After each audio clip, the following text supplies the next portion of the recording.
esta hora saludamos al jurista Hernán Pérez Luz, quien nos acompaña aquí en los estudios de Guayaquil. Muy buenos días, gracias por acompañarnos, doctor. Buenos días, ¿cómo están? Gracias por la invitación. No, gracias a usted por estar acá. ¿Cuál es su lectura posterior una vez que el día de ayer se retiró este asilo diplomático a Julián Assange?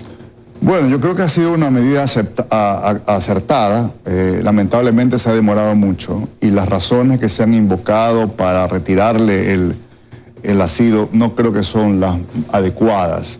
El señor Assange debió habérsele retirado el asilo tan pronto el gobierno cambió, porque obviamente no se le podía pedir eso al señor Correa, o tan pronto se haya llegado a la conclusión obvia de que él no fue nunca un perseguido político, no ha sido un perseguido político jamás. Pero eso fue lo que siempre se nos dijo, que era un perseguido político y que le daban este asilo para proteger su vida, que incluso corría riesgo. Bastaba contratar digo yo, por ejemplo, a una firma de abogados independientes que haga un análisis de la situación jurídica del señor Assange, y era fácil concluir que en el 2012 contra él no había ningún pedido de extradición, no había ningún juicio iniciado por los Estados Unidos.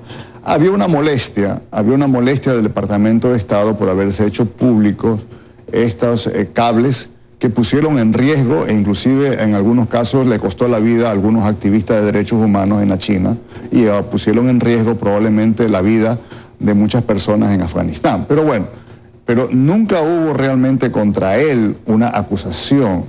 Contra quien se dirigió la Fiscalía Americana fue en esa época, recordemos, contra el señor, hoy la señora Manning, que fue la que rompió las claves e introdujo la información, asaltó, digamos, el sistema de computación cibernético del Departamento de Estado y del Departamento del Pentágono y extrajo la información. Quien fue detenido, sancionado a 20 años, si no me equivoco, y incluso Barack Obama en su momento le redujo la pena. Claro, para él nunca se habló de una pena de muerte, posibilidad de tener riesgo. Entonces, ¿por qué en el caso de Julián Assange, que tuvo menor participación, por denominarlo de alguna manera, que no era incluso ciudadano americano, el otro era un soldado americano, se creó este ambiente de... Fue parte de la necesidad de satisfacer el ego del señor Correa, que se inventó esta historia.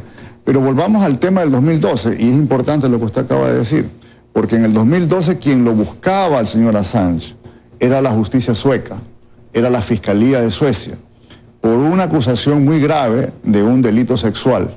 Aparentemente el gobierno, incluyendo las damas que trabajaban en el gobierno, no veían nada raro, nada malo en que el señor Assange estaba siendo acusado de una denuncia de dos mujeres de nacionalidad sueca contra él. Aparentemente esa parte de los derechos humanos de estas señoras no fue nunca una prioridad en el gobierno del señor Correa. Y se aceptó la teoría de que eso era una mentira, eso era una farsa, que había un acuerdo secreto entre Suecia y Estados Unidos para enviarlo a una extradición. Ahora, quien conoce algo de sistemas judiciales sabe que en Suecia impera un Estado de Derecho. Es imposible pensar que la Fiscalía sueca se haya inventado había pedido una extradición de él a Suecia, que estaba en Londres. La Corte en Londres revisó el caso, porque uno tiene derecho, y eso es lo que va a hacer seguramente el señor Assange ahora. Revisó el caso, el pedido de la justicia sueca, y aceptó que había méritos para la extradición. El señor Assange apeló como tenía derecho y llegó a la Corte Suprema y aceptó la Corte Suprema que sí tenía la obligación de ser extraditado. Es entonces cuando entra a la embajada ecuatoriana, cuando ya era inevitable que su traslado a Suecia a responder por delitos sexuales. Es lo más increíble. Así que el gobierno ecuatoriano se prestó nuestra embajada, manipuló una institución tan importante como es el asilo, ¿verdad?, humanitario, para solapar los delitos sexuales a los que estaba acusado. Bueno, y no solo eso, sino que después deciden nacionalizarlo como ecuatoriano. Claro. Hoy se habla de una auditoría, de un proceso que va a realizar la Contraloría porque se han descubierto documentos dudosos en torno a eso.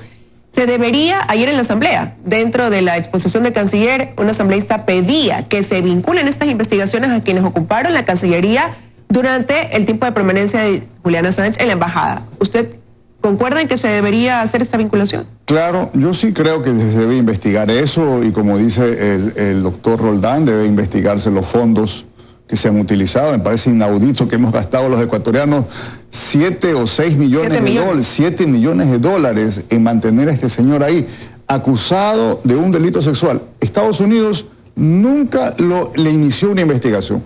Se la inicia, y esto es importante, recién en el 2017, cuando hay un gran jurado, aparentemente el FBI comienza a investigar más y más detalle, y mire usted, esta es la acusación que recién fue revelada el día de ayer yo lo quisiera, no sé si la puede ver la cámara que está a su derecha, más bien.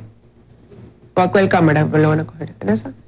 ¿Qué es este documento que usted nos está mostrando, doctor? Esta es la acusación presentada por la Fiscalía de los Estados Unidos contra el señor Assange. Y aquí no hay nada que ver, no hay ninguna mención a derecho de libertad de expresión. Aquí no se conculca ningún delito que se puede calificar como un abuso contra el periodismo.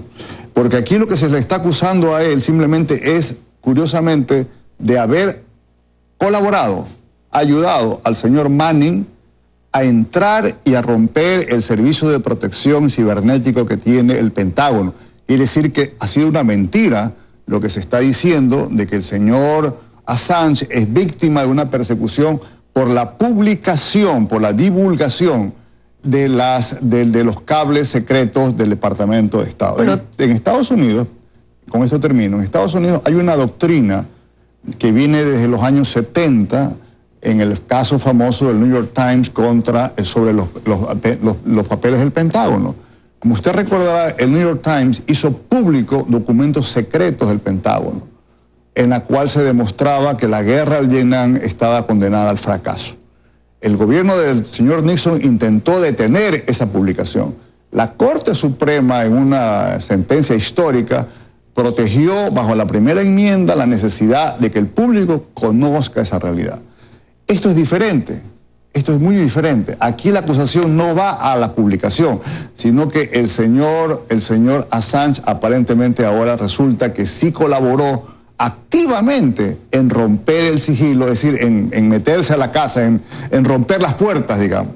Eso está prohibido, eso sí está sancionado, eso sí está penado, y no con pena de muerte, y no tampoco con cadena perpetua, como se ha dicho, sino con años de prisión. Y lo que se ve ahora lo ha continuado haciendo con otros gobiernos, lo mencionaba el doctor Juan Sebastián Roldán. Pero ahí usted también tocó otro punto. Se hablaba de proteger a un periodista. ¿Cómo entender que el gobierno protegía a un periodista mientras en el país había ausencia de libertad de expresión? Pues no solamente eso, sino que el señor Assange jamás dijo algo, protestó, se solidarizó contra las decenas de periodistas perseguidos por Correa. Jamás. Es más, coincidentemente, durante los meses en los que este episodio triste para el Ecuador se dio, el señor Correa estaba persiguiendo al periodista Palacio, a los 3 directores del Universo y jactándose de una sentencia de que le daba 40 millones de dólares de indemnización. Entonces, y no se diga luego lo que le sucedió al señor Villavicencio y a otros periodistas, a los que escribieron al señor Zurita, etcétera. Era realmente absurdo esta situación de que este señor ahora resultaba ser pues el adalid de la libertad de expresión. Jamás ha dicho nada de los 58 periodistas asesinados en Rusia desde el año 92. El señor Assange no ha dicho ni una palabra sobre ese tema. Hay muchas preguntas por responder, muchas interrogantes que surgen ahora viendo hacia atrás cómo se ha dado todo este proceso, pero mayor preocupación también causa en el momento actual las declaraciones de la ministra del Interior, María Paula Romo, de hablar de sujetos vinculados, cercanos a Julian Assange, hackers rusos que estarían detrás de un proceso de desestabilización del gobierno y que habrían coincidencias con el ex canciller Ricardo Patiño, que lo han mencionado directamente, en viajes a otros países, entre esos Venezuela. A ver, ¿qué lectura podría dejar eso? Yo tengo un poco de temor con el uso de ese término de la desestabilización del Ecuador, del país o del gobierno, porque aquí hay que tener mucho cuidado, porque no es la primera vez que los gobiernos caen en la tentación de detener legítimas investigaciones de actos de corrupción en altas esferas del gobierno con acusaciones de desestabilizar la democracia y cosas parecidas. Hay que andar un poco con cuidado con el tema. Sí coincido con la doctora Romo de que es muy peligroso la presencia de esta gente en el Ecuador. Y si hay evidencias aparentemente de que han sido partícipes y actores de ataques cibernéticos, estoy totalmente de acuerdo que esta gente debe ser denunciada y debe ser sometida a un proceso penal, obviamente en que ellos tengan derecho a la defensa, pero el Ecuador como república, como Estado, no puede permitir la presencia de estas personas tan dañinas a la seguridad y a la privacidad de las personas, ¿no? Solo queda esperar que las investigaciones sean ágiles para evitar que salgan del país y llegar a establecer qué hay detrás de la permanencia de estos sujetos acá. Cuánto tiempo, el uno se sabe 6 años, los otros ver cuánto tiempo han estado acá y si son los únicos, además. Preguntas que todavía necesitan una respuesta. Quiero agradecerle su presencia acá, doctor, esta mañana. Bueno, gracias por la invitación.